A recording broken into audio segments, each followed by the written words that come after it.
Hey guys, Aaron Cybertron Zeng here, and today I am back with another episode of Road to Ranked, where I climb the online VGC 17 ladder and provide live commentary as I go. We're actually going to find our first opponent of the day right away to kick things off, but just a quick update for you guys. So I'm really excited because I just finished my last exam of the semester, and I'm on winter break now, which is basically 5 full weeks of freedom. I'm going to be heading to San Jose for the regional championships this weekend, which actually will be streamed live at pokemon.com/live, so hopefully I can make it onto stream and do well. But yeah, I'm really excited because, you know, it's just nice to be competing again, and even though I didn't do that well at London, like, I'm just excited to be back out in the field and learning so much. And I'll be after San Jose, I will be taking a short vacation with a couple of friends, and then I'll be back at home for like 4 full weeks or so. So during that time, I plan on making a lot more VGC content and streaming even on Twitch.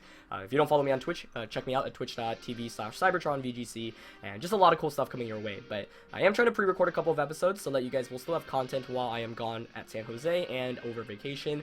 And it's been a really fun ride. I am, of course, using the team that I brought to the London International Championships. Our first opponent of the day, though, is going to have a team of Garchomp, Hariyama, Tapu Koko, Milotic, Gigalith, and the Kartana, which is not a very fun team to go up against, quite honestly. I don't think I really have that safe of a lead option. I like Xurkitree Metagross, though, because Xurkitree threatens Kartana with Thunderbolt immediately, and I have Bullet Punch pressure.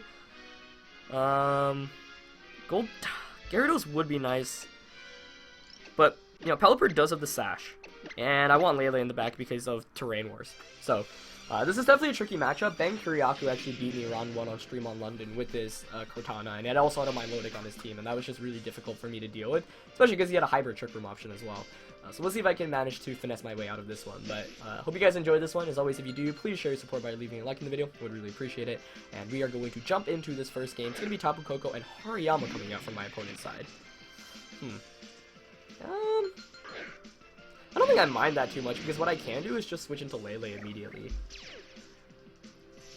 And what that allows me to do is, I mean, I could attack also just with Xurkitree, but yeah. I'm going to go for the turn 1, switch into Lele play, and I'm going to Zen Headbutt into Tapu Koko.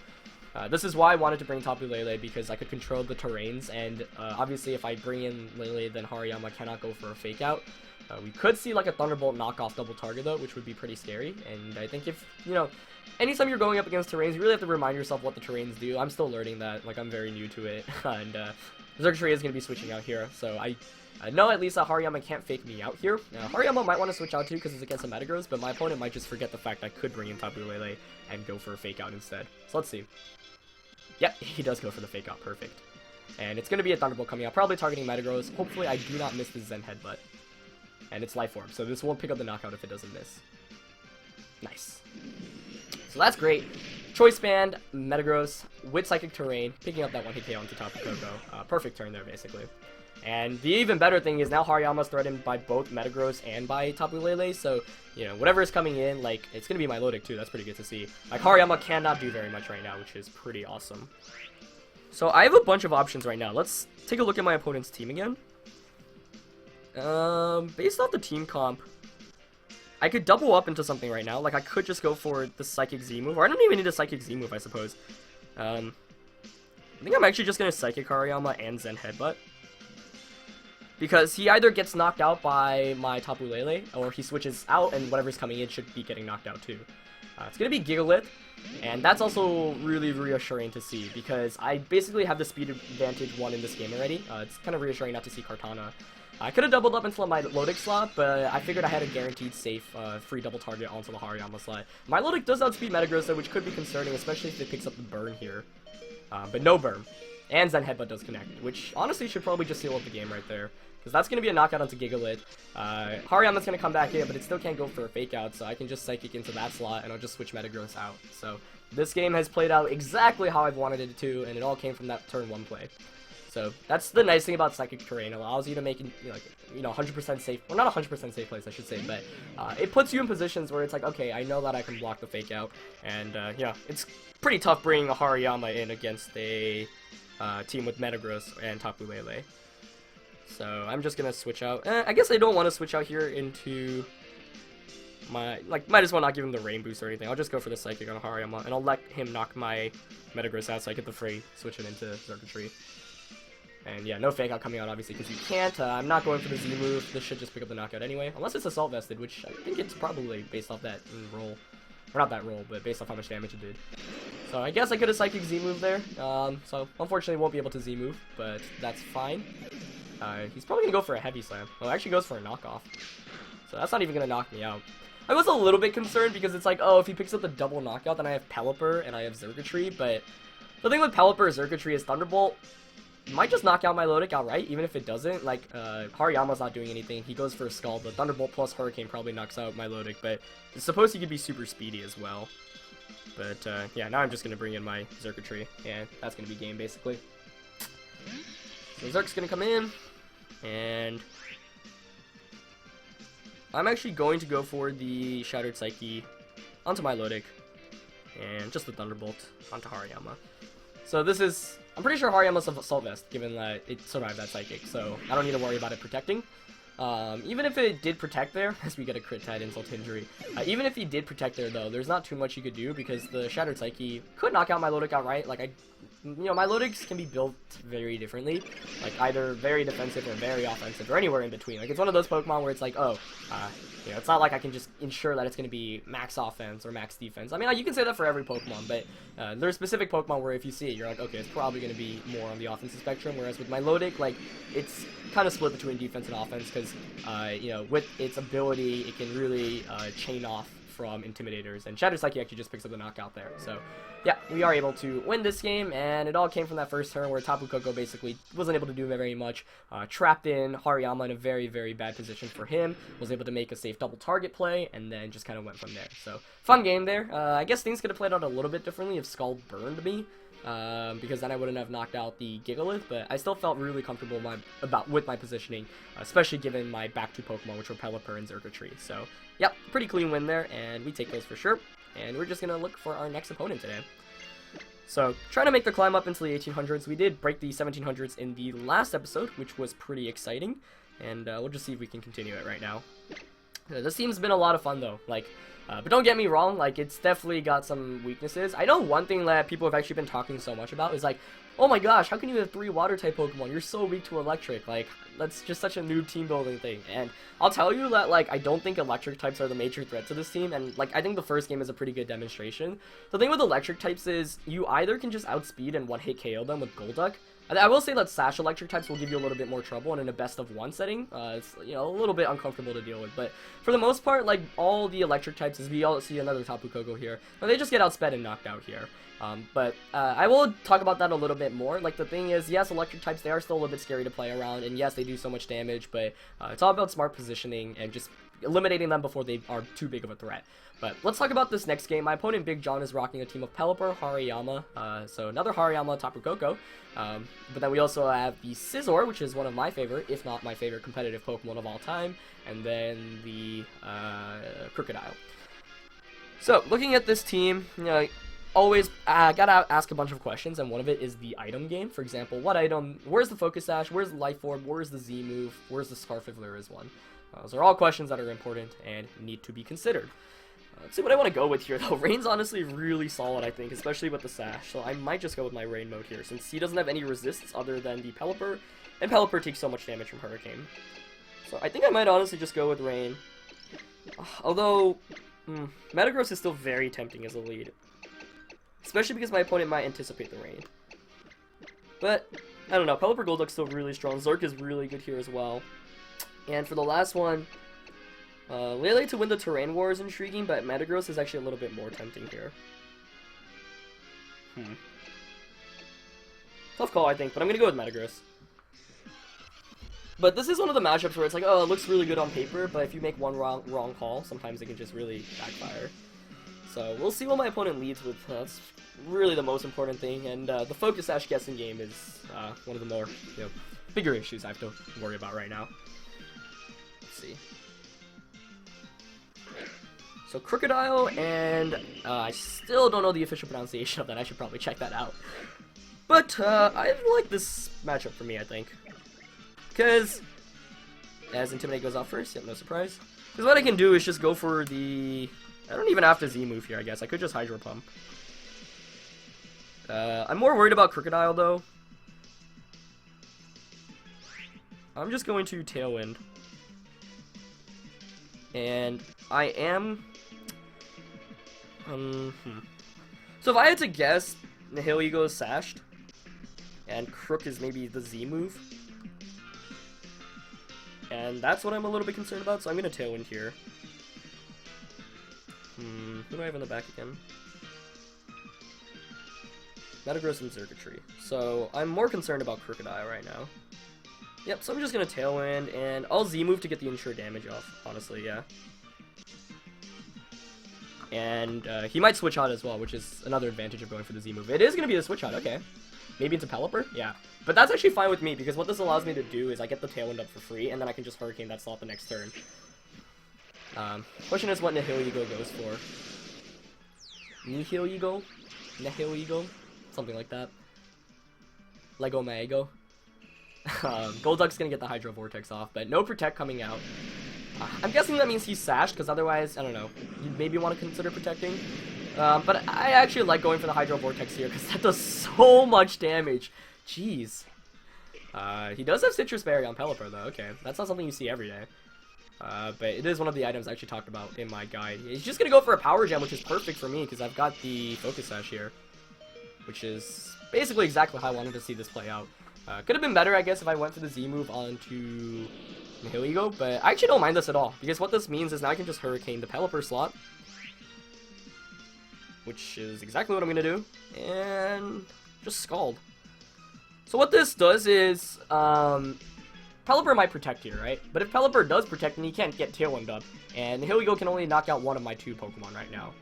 So, I don't even know if it can knock out Golduck, honestly. Scald probably won't be a knockout. It's got decent special defenses, but I don't want to risk a Hydro Pump miss. He actually protects with that slot, which is even better for me, because I can double up into that slot next turn. So, yep, this has been playing out quite nicely so far, but of course Tailwind will expire soon, and I haven't gotten any damage against that, so I will have to be a little bit concerned about that, but yep, we do pick up the knockout onto Hurricane, and that's why I didn't want to double up into the Nihil Ego slot, because I know right now if my opponent sets up Tailwind, then he will be able to outspeed Pelipper once again, and I need to, make sure that he's not able to do that right now. It is Tapu Koko coming in here, though, so obviously a little bit scary to see, but that is fine.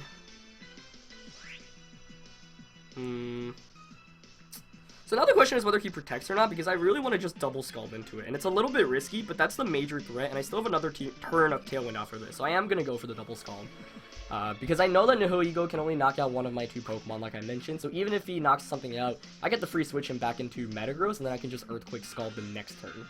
And he doesn't protect, which is perfect for me, unless this is like Scarf and he outspeeds me. Jeez, wow, that Scald almost just picked up the knockout. So yep, once again, Tapu Koko being knocked out, not being able to do anything, pretty much. And that's really good news for me here. It's going to be a Sludge Bomb coming out, probably onto Golduck. Nope, not onto Pelipper. That makes sense, though. You want to, for any potential switch-ins, for example, a Tapu Lele. Nihil Ego is going to get the Beast Boost. But that is fine. Let's see, who do I want to bring in? The game's not necessarily over, so I still have to be careful. Especially because he did get the Beast Boost, actually. Ugh. That makes things dicier. But I suppose he can't Earthquake freely, so I'll just bring in Metagross. And I've got Hidden Power Ice to close things out on Zerk.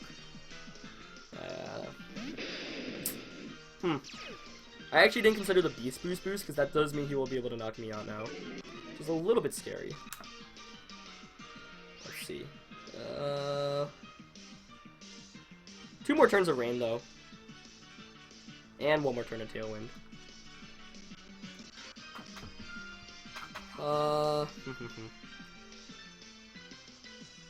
So only one of these 2 Pokemon can have the Sash. So I can actually just Bullet Punch. Let me think this through. Yeah, well, he can't Earthquake right now. I guess he could Protect, but then I could just Scald knock him out. So I'm going to Bullet Punch, and I'm going to Scald, yeah. He might Protect Crocodile here. No, he protects Nihil Ego. Okay, does that mean he's going for Earthquake? Or, okay, it's just a double Protect. That actually wins me the game, I think. Because now I just double up into Crook this next turn. Unless he gets the double protect off with Crook. Tailwind does peter out. So I'm just going to Bullet Punch and Scald.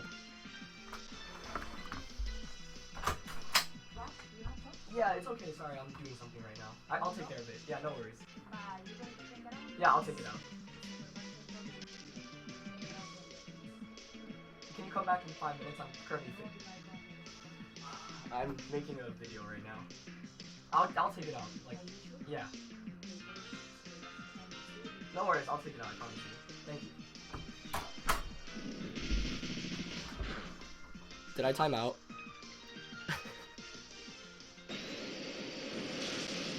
Wait, did I target that or did I time out? Okay, so I had to go talk to one of the cleaning ladies. What just happened? I need to watch over the replay. Well, I do have bullet. Yeah, I think I made my move. Either way, I mean now it's over. But I'm not sure if I timed out there or not. I think I selected my moves before though, cause yeah, but I didn't even see if he went for the double protect or not. Oh, well that was intense. Yeah, so one of the cleaning ladies came around to take out the trash because tomorrow's the last day of the semester, and I was like, yeah, it's okay, I'll just take care of it. But this is one of the struggles of recording YouTube videos at college. When you have a roommate, when your friends are trying to find you, when you got work to do, when people are making noise outside or it's loud, it's a struggle sometimes. But hey, whatever. I didn't need to save that as well, but I do think we have time in for a third game for this one, so let's just look for it. Yep. And see what we can find. Rating at 1735, it's okay, respectable. It's getting there. But win streak with the team so far continues, which is nice. So we'll see if we can continue it. Would love to reach the 1800s with this team, I really would. But the battles only get harder from here, basically. So let's see if we can find a high-ranked opponent for this next one. The last game pretty exciting though, honestly. I think Nihilego is a really strong Pokemon, one that I'm very scared to go up against in general. It's gonna find Murmo from the US with a rating of 15-16 for our next opponent of the day, rocking a team of Tapu Koko, Tapu Lele, Garchomp, Gyarados, Celesteela, and Alolan Marowak. So, one thing to note, there's no Trick Room possibility on my opponent's team, so I might just go Pelipper Golduck once again here. And in the back, I'm gonna bring, let's see, Metagross?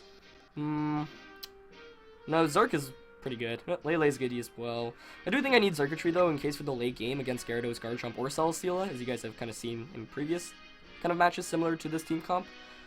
And for the last one, it's between Lele and Metagross. I like Metagross a little bit more because I've got the Choice Band Earthquake and Meteor Mash, and I can even take advantage of his Psychic Terrain if he goes for it. So let's see what he ends up bringing. But yeah, these battles are always really interesting, especially when they don't have any like surefire way to counter Golduck and Pelipper, because once again, it's like, oh, they have an electric type Pokemon on their team, but what's that electric type Pokemon gonna do exactly when your Golduck is threatening with the Hydro Pump or the Hydro Vortex? So we're gonna get into this third game after a very, very intense ending to the second one. Fun appearance, cameo appearance by the college maid. But yeah, let's get into this one. Let's see what they end up bringing. It's going to be Koko and Garchomp. Okay. So the only scary thing here is if Koko has Sash, because if not, I get the guaranteed Tailwind Hydro Vortex off turn 1. Pretty much exactly what I want to do here. He also can't just discharge Earthquake because he'll Earthquake himself, although I suppose that's a play you could make still. I think I'm just going to Tailwind. Or actually, you just discharge Rock Slide here if you're Sashed. So I actually am really worried about the Sash right now. That's like the one thing Electric types would Sash. But I'm going to Tailwind and Hydro Vortex. Because if he doesn't have Sash, man, like he is in a really bad position. And I guess if he does have Sash, though, there's just a double knockout coming my way. No Protects or Switch Outs, okay. So let's see. The other really annoying thing is if it does have Sash, it's like, oh, I could have just targeted the other slot and got a guaranteed Tailwind up, because then Garchomp just faints. So it would have been nice to see a Protect there, because that would have gave me a little bit more insurance, but we'll see if Hydro Vortex will be able to knock out this Tapu Koko. Only way it can survive is, of course, if it has a Focus Sash item. I don't think Assault Disc can survive. Maybe. Nope, no Sash. Okay, good. So that's a knockout onto Koko. And it's just a Dragon Claw coming out. Perfect. on Golduck, which will be able to take that pretty well. Does around 50% damage, and Tailwind comes out. So let's see what comes in. Either way, you know, I thread an Ice Beam now into Garchomp, and once again, get rid of Tapu Koko, biggest threat to this core. It's gonna be Celesteela coming in, which is pretty good to see as well. So with Celesteela coming in, I can just go for a safe Ice Beam onto Garchomp. I'm not gonna switch out yet. I want to know whether there is a Marowak in the back. Because if I knock out Marowak, then Xurkitree has a better time. But I'm just going for the obvious Ice Beam Skull play here. Garchomp's probably going to protect, and Celesteela's probably going to want to sub or go for a Leech Seed. But if Garchomp protects this turn, then I can just double Scald for a knockout and whatever, or maybe Scald Hurricane. Actually, that's what I would rather do the next turn. You know, switch outs, okay. He could be Yache Berry, Sash, or Assault Vest, though. Those are all viable items. But nope, just another one-hit knockout coming off from Golduck. So yeah, no Focus Sash, making my life a lot easier right now. Pelipper's just gonna stall onto Celesteela. Jeez, that does a good amount of damage. I mean, he goes for a Leech Seed, but that's not a big concern right now for me. Because I can just switch out. He does have lefties, but you see that Skull does a comfortable amount. If the last one here is Marowak, like I'm hoping it is, then I'll be in a really good position. So let's see. Getting chunked slightly from all this, but it's all good. Celesteela basically taking around 30% after that turn. Let's see what comes in though. Yeah, it's Marowak. Perfect. Okay, well that's really good. Wow, that looks so cool.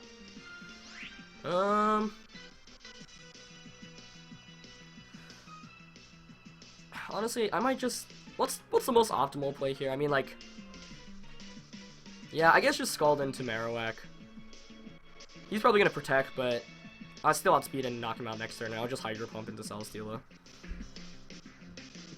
I really wanted to Hydro Scald Celesteela, but no reason to risk any plays right now. Like, just make the 100% safe play attacking into Marowak. He protects here, but next turn I can just attack anyway, and Celesteela doesn't do anything offensively against my two Pokemon right now. So he has to just go for a Leech Seed. That Hydro Pump actually almost just picks up the knockout. Jeez. Which is why I did want to double up into it. He goes for a Heavy Slam, but that's... Actually, I don't know the role here on... Oh, no, he targets Pelipper. Yeah, that does nothing. So, not sure what my opponent was really going for there. I don't know. I guess it's like when you have a Marowak and a Celesteela against Golduck Pelipper, it's already looking kind of grim. But now I can just double Scald safely. And there's really nothing my opponent can do. I mean, maybe double Protect, but and hope for Rain to expire. But there's no way there's much my opponent can pull off right now. And basically, Celesteela is just not returning it there's no, or let me rephrase that. Like, normally Celesteela is a Pokemon that's, like, really, really good if it sticks around and it's able to trade with its opponents, but right now I'm able to just do a ton of damage while it does nothing in return with Leech Seed and Heavy Slams. So that allows me to just safely target Celesteela's partner, and Scald does come out here, does pick up the one-hit knockout onto Marowak, and the next turn I can just double switch. I don't even need to double switch, I guess. I can just attack. But pretty smooth game. And it does show you the nature of this team, honestly, sometimes. As we are going to see the Leech Seed come out. Yep. But now I just, yeah. Tailwind Peter's out. That's all good. Yeah, I'll just Scald. And Scald. No reason to switch out, I guess. I mean, I have Xurkitree in the back. But another one of those games where it's like Celesteela is out here in the end, but it doesn't really do anything.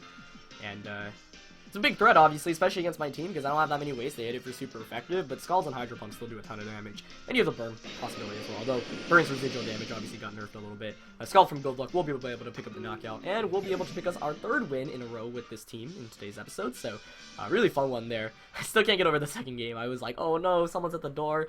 And normally when my friends like hear me talking and I'm recording, they like will leave it alone, but I was like, man, who's knocking so aggressively on the door? And it was one of the nice ladies who helps us around here. But yeah, just wanted to get back into the video, which is why you don't see that every day, that's for sure. But yeah, that is going to be it for this episode. I hope you guys enjoyed. As always, please leave a like if you did, and we are actually making our climb into the 1800s relatively quickly, so hopefully we can keep up the win streak and continue playing with this. But yeah, hope you guys enjoyed this one. It was really fun, and I'll see you guys in the next one, and stay tuned for a lot more content because, like I said, I am on winter break now, so lots of exciting stuff coming your way. Alright, peace.